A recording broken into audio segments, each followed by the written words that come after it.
I wanted to mention that, and also today. This happened today because it's my birthday, and when you're like 90 miles from home by yourself on your birthday, and you're in a kind of a crappy hotel, I'm just like you guys, right? I'm like, hey, I'm going to get online and look at the hundreds or maybe even dozens of people who send me happy birthday wishes. And so I open my computer and I'm trying to log in, and I get all of the Wi-Fi networks for the hotel, and then I see one that it broke my heart. It said, I hate, and then the next word started with N, and I'm not going to say it because it's a trigger for racism, and I'm bigger than that, and I think you can figure it out.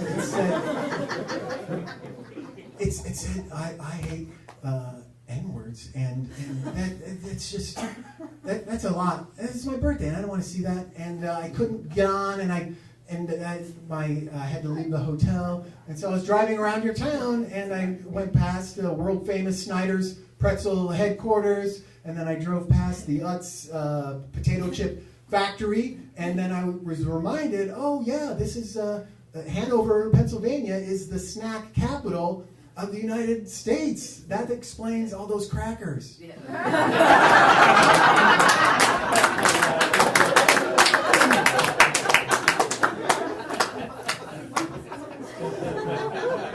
True story. It's today. And I don't want to... That's a big, heavy topic, and I don't want to talk about that today. I want to talk about pizza, because I love pizza. Who doesn't love pizza? Yeah, everyone loves pizza, right? And so I think when I die, my eulogy, I think it would be nice if they said something like, you know, he really liked pizza. I'd rather they say that than he hated flossing and he really disliked going to the DMV. Who wants to be known by what they don't like, right? Which is why these crackers, they're so negative. Why don't they focus on something positive? They can keep the same message, but just be positive about it. Like in their little Wi-Fi network, they could say, I love oppressing people, or I love the Dred Scott decision, or I love basically the last 500 years of mistreatment of people of color in the United States, 69, all lowercase. I mean, but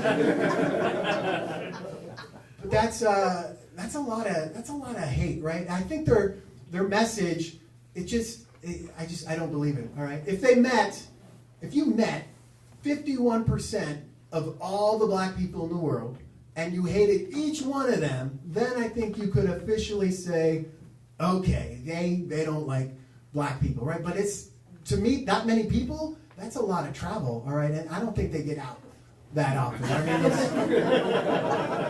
these houses have wheels on them for a reason, but I don't think they're meeting that many people. But it just shows how polarized our country is. Not just politics and not just race, but like sports. I mean, there's some people say greatest of all time is Tom Brady, when everybody knows it's Michael Jordan, right? And so and here's another one. Shapes. There are people who claim that, okay, the world is round and we're smarter than you, so we're not going to argue. And then there's another group who said, no, the planet's flat, and they're stubborn, and they're not going to talk to anyone about that. And so we have to get in the middle, and we have to compromise, and not enough people are open-minded, which is why I'm open-minded on both ends, right? So I think I will get in the middle and compromise and say I think the planet is round and flat, you know, like a pizza, okay? You don't have to love all the kinds of pizza. I don't love all the kinds of pizza, but I try them all. I don't like pepperoni. They're little greasy divots full of grease. I don't like that. And gluten-free pizza shouldn't count as pizza at all, right? And then Neapolitan pizza that you eat with a fork and a knife. No, that's wrong. I won't even say the word. I hate N-word pizza.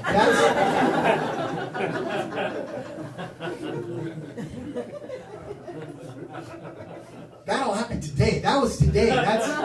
It's still wet in my notebook. You guys should see it. Look at that. Look at that. See right there. N-word pizza. That's pretty good.